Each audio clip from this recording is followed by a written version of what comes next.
नमस्कार। आज हम संयोजन के सिद्धांत के बारे में चर्चा प्रारंभ करेंगे। संयोजन के सिद्धांत, एलिमेंट्री प्रिंसिपल्स ऑफ आर्ट। संयोजन दो अथवा अधिक तत्वों की मधुर योजना को कहते हैं जिनमें से एक तत्व की प्रधानता रहती है। दो या अधिक तत्व, चित्रण के तत्व जिनके बारे में हम पहले चर्चा कर चुके हैं, रेखा, रूप, वर्ण, तान, पोत और अंतराल। इनमें से दो या अधिक तत्वों की मधुर योजना को, आकर्षक योजना को ही संयोजन कहते हैं, जिनमें से किसी एक तत्व की प्रधानता रहती है। चित्र संयोजन में चित्र के तत्व, रेखा, रंग, तान, आकृति आदि को सुनियोजित करके कलाकार सशक्त अभिव्यक्ति व सृजन कर सकता है। इस विषय के अनेक सिद्धांतों की समय समय पर चर्चा होती रही है, परंतु यह मुख्यतः चित्रकार के व्यक्तिगत अनुभव और खोज का विषय है। एक नियोजन यदि एक व्यक्ति के उन सभी सिद्धांतों से हम प्रभावित हैं जो संतुलन तथा गुरुत्वाकर्षण पर बनाए रखते हैं, अतः सभी भौतिक तत्वों का नियोजन हमारी अनुभूति के संतुलन एवं आकर्षण को प्रभावित करता है।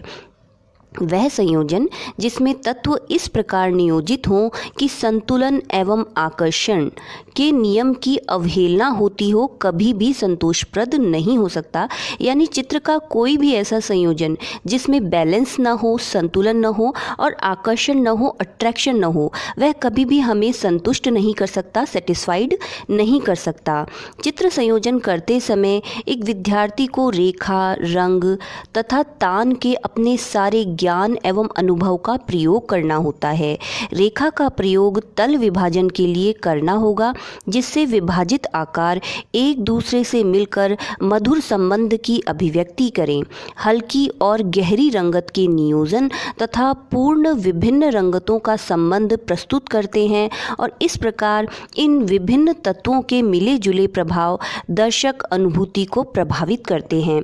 यानी सभी तत्व मिलकर जो प्रभाव उत्पन्न करते हैं वे दर्शक की भावनाओं को, उनकी अनुभूति को प्रभावित करते हैं।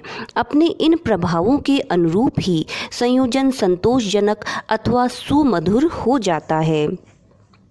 कला तत्वों के एक स्थान पर एकत्र होने से ही कलाकृति का निर्माण नहीं हो जाएगा। जैसे कि सूत के धागों को यदि हम एक दूसरे में उलझा दें तो उससे कपड़े की रचना नहीं होती है। जब तक कि करघे में से होकर एक विशेष विधि से सूत के धागे ताने बाने का नाम धारण करके निश्चित नियमों से चलते हैं, तभी कपड़े का निर्माण होता है। इसी प्रकार कला के तत्व, रेखा, रूप, वर्ण, तान, पोत, अंतराल के संयोजन में भी कुछ सिद्धांत उतने ही महत्वपूर्ण हैं जितने कला तत्व। श्री मैकलेंड ग्रेल्स ने इस प्रकार के 8 सिद्धांतों का उल्लेख किया है, किंतु सर्वमान्य रूप से यह सिद्धांत 6 माने जाते हैं। इस संबंध में यह जानना भी अत्यंत आवश्यक है कि संयोजन चाहे वस्तुनिष्ठ हो या वस्तुनिरपेक्ष। वस्तुनिष्ठ जिसमें किसी सजीव या निर्जीव आकृति को बनाया गया हो, जैसे कि किसी इंसान को, पेड़ को, पहाड़ को, प्रकृति को या किसी भी वस्तु को, टेबल, मेज या पुस्तक को, तो उसे हम कहते हैं वस्तुनिष्ठ। और वस्तुनिरपेक्ष जिसमें हम किसी प्रकार की आकृति को चित्रित नहीं करते हैं, किसी भी आकृति, मानव निर्मित या प्राकृतिक आकृति को हम चित्रित नहीं करते हैं, बल्कि वह कुछ रंगों, रेखाओं, आकारों का संयोजन होता है, उसे हम वस्तुनिरपेक्ष या एब्स्ट्रैक्ट कहते हैं। अतः संयोजन चाहे वस्तुनिष्ठ हो या वस्तुनिरपेक्ष हो, संतुलन तथा आकर्षण के सिद्धांत इनको समान रूप से प्रभावित करते हैं। संतुलन तथा आकर्षण से संबंधित संयोजन के इन सिद्धांतों को इस प्रकार प्रस्तुत किया जाता है, जिसमें पहला है सहयोग, ऐक्य, यूनिटी, दूसरा है सामंजस्य, हार्मोनी, तीसरा है संतुलन, बैलेंस, चौथा है प्रभाविता, प्राबल्य, डोमिनेंस और एम्फेसिस, पांचवा है प्रवाह, ताल या लय जिसे रिदम कहते हैं, और छठा है प्रमाण या अनुपात अर्थात प्रपोर्शन। सबसे पहले हम संयोजन के प्रथम सिद्धांत सहयोग या यूनिटी की चर्चा करेंगे। There must not be two और मोर पिक्चर्स और subject in one work of art, यानी एक पेंटिंग में हमें दो पेंटिंग्स का आभास नहीं होना चाहिए। इसकी परिभाषा है, सहयोग का अर्थ है कि चित्र संयोजन के विभिन्न तत्वों में अनुभूत एकता, समानता तथा एक प्रकार का संबंध है जो समस्त संयोजन को एकता के सूत्र में पिरोए रहता है। चित्र के विभिन्न तत्वों के इस तर्क संगत संबंध को सहयोग कहते हैं। चित्र के तत्व यानी रेखा, रूप, वर्ण, तान, पोत, अंतराल, इन सब में एक एकता होनी चाहिए, एक संबंध होना चाहिए। इसका मुख्य कार्य संयोजन को बिखराव से बचाना है, जिससे चित्र में मूलभूत ऐक्य, एकता की अनुभूति बनी रहे। सहयोग का उद्देश्य, सहयोग का तात्पर्य चित्र में आकर्षण को बिखराव से बचाना है, यानी चित्र का जो अट्रैक्शन है उसमें बिखराव न हो, वह बिखरा हुआ न लगे। साधारणतया प्रत्येक संयोजन का एक ध्येय रहता है, एक उद्देश्य रहता है, चाहे वह कोई कल्पना चित्र हो अथवा व्यक्ति चित्र, यानी हम कल्पना से कोई चित्र बनाएं या कोई व्यक्ति चित्र बनाएं, कोई नया आकार बनाएं या फिर केवल कोई एक रंग संयोजन ही क्यों ना हो। चित्र के प्रयोजन की मुख्यता तभी प्रदान की जा सकती है जब संयोजन में अनेक आकर्षण केंद्र न हो, यानी कि चित्र संयोजन में केवल एक ही अट्रैक्शन पॉइंट होना चाहिए, एक ही आकर्षण केंद्र होना चाहिए। अनेक चित्रों का समूह श्रेष्ठ संयोजन नहीं हो सकता, यानी हम कोई एक चित्र देखें और उसमें हमें अलग अलग अनेक चित्र दिखाई दे, वह एक श्रेष्ठ संयोजन नहीं होगा। उसमें एक ही अट्रैक्शन पॉइंट होना चाहिए और वह एक ही चित्र हमें अनुभव होना चाहिए। अनेक तत्व एक दूसरे से संबंधित हों और वे सब मिलकर संपूर्ण संयोजन से संबंधित हों तो सहयोग भाव उत्पन्न होता है, यानी जो अलग अलग तत्व हैं वे सब आपस में संबंधित हों और वे सब मिलकर चित्र संयोजन से संबंधित हो, तभी सहयोग का भाव उत्पन्न होगा। श्रेष्ठ रूप के लिए आकार, रेखा इत्यादि का ऐक्य संबंध या एकता उनमें होनी चाहिए। चित्र में अनेक आकृतियाँ तथा वर्ण भी इस प्रकार गुथे होने चाहिए कि वह एक संयोजन प्रतीत हो, यानी जो अलग अलग आकृतियाँ हैं या जो अलग अलग रंग हैं वे भी आपस में गुथे हुए होने चाहिए। इस प्रकार सहयोग यदि रूप का गुण है तो वह मुख्यतः दृष्टिकोण है, अर्थात जो दिखाई पड़ता है वही मानसिक एवं नंदतिक एस्थेटिक गठन का प्रतीक है। अतः चित्र की विषय वस्तु चाहे कुछ भी हो, उसकी सफल अभिव्यक्ति के लिए दृश्य रूप में सहयोग होना आवश्यक है, यानी हम किसी भी विषय पे चित्र बना सकते हैं, लेकिन उसमें सहयोग होना आवश्यक है। सहयोग तथा अपरिपक्व दर्शक अर्थात जो कला के बारे में ज़्यादा नहीं जानता है। चित्र में दृष्टि रूपैक्य विजुअल यूनिटी का तात्पर्य है कि चित्र के दृश्य तत्व, वर्ण, रेखा आदि मिलकर ऐसा रूप प्रस्तुत करें कि वह हमारी दृष्टि को आकर्षक लगे। कलाकार अपने माध्यम के तत्वों का, जैसे संगीतज्ञ स्वरों का, नर्तक देह भंगी का, मूर्तिकार प्रस्तर परिमाण का प्रस्तुतिकरण इस प्रकार करता है कि उससे एक प्रभाव उत्पन्न हो। जहाँ तक वह उस ऐक्य प्रभाव, एकता के प्रभाव को प्रस्तुत कर सकता है, वहीं तक वह सफल है। अपरिपक्व दर्शक जो कि कला के बारे में ज़्यादा जानकारी नहीं रखता है, वह चित्र में विषय वस्तु को पहचानने की लालसा के कारण साधारणतया सहयोग प्रभाव की उपेक्षा कर देता है। जैसे व्यक्ति चित्र में व्यक्ति की पहचान चित्र के कलात्मक प्रस्तुतिकरण को गौण कर देती है, यानी अगर कोई पोर्ट्रेट बहुत सुंदर बना हो लेकिन जो अपरिपक्व दर्शक है वह उस पोर्ट्रेट में पहचानने में लग जाता है कि यह किस व्यक्ति का पोर्ट्रेट है और यह उससे मेल खा रहा है या नहीं। ऐसा करने से जो पोर्ट्रेट के कलात्मक गुण है, उसका आकर्षण है, वह गौण हो जाता है। चित्रकला क्योंकि चाक्षुष कला है, एक दृश्य कला है, इसका प्रथम प्रभाव दृष्टि पर ही होना चाहिए, हमारी आंखों पर ही होना चाहिए। अतः चित्रण का विषय चाहे कुछ भी रहे, इसका निर्णायक हमारी आंखों को ही होना चाहिए। दृश्य रूप संयोग का उदाहरण हम साधारण जीवन की अनेक घटनाओं से ले सकते हैं।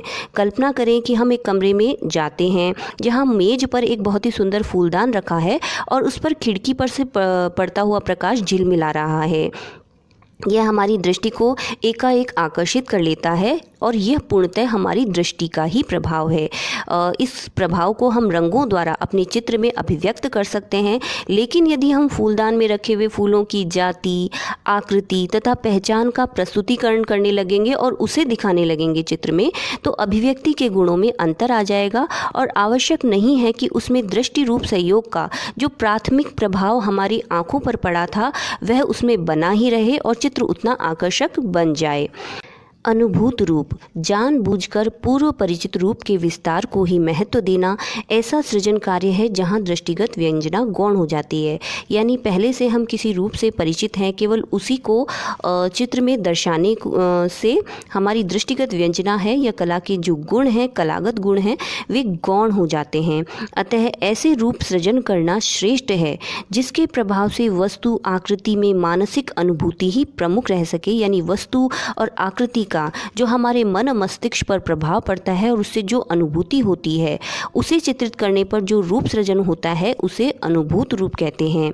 दृश्य रूप ही एकमात्र आकर्षण का निमित्त होता है। इस रूप में तत्संबंधी अनुभूति उत्पन्न करने की जितनी क्षमता होगी उतनी ही वह कृति सफल मानी जाएगी। कलाकार दृश्य रूप की कलात्मकता से आकर्षित होकर ही सफल सृजन कर सकता है। दृष्टिगत सहयोग के अभाव में विषय वस्तु एवं विचार उच्च होने पर भी श्रेष्ठ चित्र का निर्माण नहीं हो सकता। सहयोग की सापेक्षता, आकार का एक गुण होते हुए भी सहयोग निरपेक्ष नहीं है।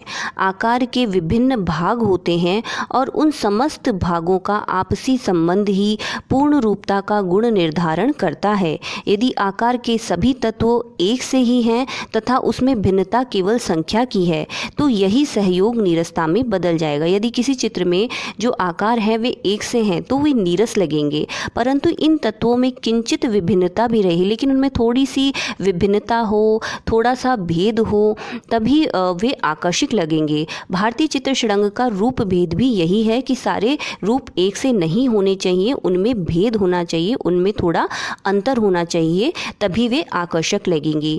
इसी को जॉर्ज संतायना ने अनेक रूपता में सहयोग, मल्टीप्लिसिटी इन यूनिफॉर्मिटी कहा है।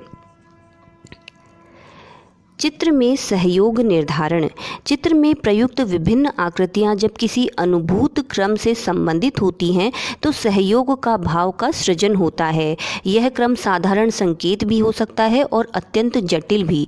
चित्र में सहयोग सृजन करने का सबसे सरल ढंग एक जैसी आकृतियों की आवृत्ति करना है, यानी एक जैसी आकृतियां बार बार बनाना, परंतु इससे आकर्षक रूप नहीं बन पाता है।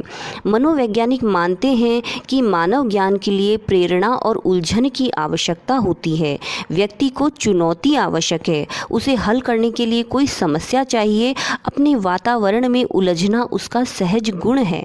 अतः चित्र का संयोजन इस प्रकार होने पर कि अनेकता में खोजने में उसे एकता के दर्शन हो सके तो वह आकर्षक हो जाता है। अतः चित्रकार को चाहिए कि दर्शक को ऊब से बचाया जाए। चित्र में ऐसे तत्व होने चाहिए कि दर्शक की रुचि बनाए रखें, वह उसे पर्याप्त चुनौती दे सकें। चित्र में सहयोग तो हो किंतु थोड़ी उलझन भी रहे, जिससे दर्शक अर्थ की खोज में किंचित भटक सके। इसे चित्र में बौद्धिक तत्व, इंटेलेक्चुअल एलिमेंट भी कहा गया है। विरोधाभास एवं सहयोग, यद्यपि विरोधाभास सहयोग का विलोम विपरीत प्रतीत होता है, परंतु चित्रण में सहयोग सृजन के लिए विरोधाभास का बहुत महत्व है। जहाँ एक समान आकारों का संबंध सहयोग स्थापित करता है, वहाँ विभिन्न आकारों का संबंध विरोधाभास उत्पन्न करता है। परंतु चित्रण में मुख्य भूमिका आकारों के आपसी संबंध की है, चाहे वे एक से हों अथवा विरोधाभासी। आकारों का आपसी संबंध ही सहयोग कहलाता है कि उनका आपसी संबंध, जो आकार हैं चाहे वह एक जैसे हों या अलग अलग हों, उनमें अगर मधुर संबंध है तभी सहयोग होगा। इसे योजना भी कहा जाता है, जैसे विरोधी वर्णों की योजना। इस संबंध के लिए चित्रकार एक दृष्टिपथ आई पाथ का निर्माण करता है, जिसके द्वारा दृष्टि एक रूप से दूसरे रूप तक, एक वर्ण से दूसरे वर्ण तक घूमती है। दृष्टि के घुमाव से चित्रकार जो मार्ग निर्धारण करता है वह साधारण ज्यामितीय रूप में भी हो सकता है, जैसे त्रिभुज, अंडाकार आदि, तथा जटिल भी हो सकता है। भारतीय लघु चित्रों में साधारणतः ज्यामितीय रूप सहयोग देखने को मिलता है तथा अजंता में भित्ति चित्रों में रूप सहयोग जटिल है। साधारणतया चित्रण में जब सहयोग की बात की जाती है तो चित्र के सभी तत्वों जैसे रेखा, रूप, वर्ण, तान, पोत, अंतराल में सहयोग समझना चाहिए।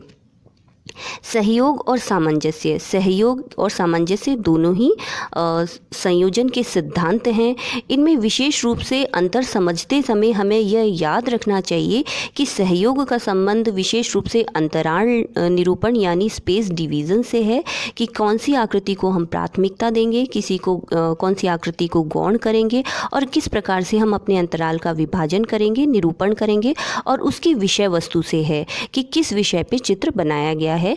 जबकि सामंजस्य का संबंध मुख्य रूप से वर्ण और उसकी तान से है तथा रूप से है। सहयोग का तो मुख्य उद्देश्य यही है कि चित्र को एक से अधिक भागों में बंटने से बचाया जाए, जिससे कि उसकी एक रूपता भंग न हो जाए। इस लेक्चर में हमने संयोजन के सिद्धांत सहयोग के बारे में चर्चा की। नेक्स्ट लेक्चर में हम सामंजस्य के बारे में विस्तार से चर्चा करेंगे। सो प्लीज़ इस YouTube चैनल को सब्सक्राइब करें। Thank you.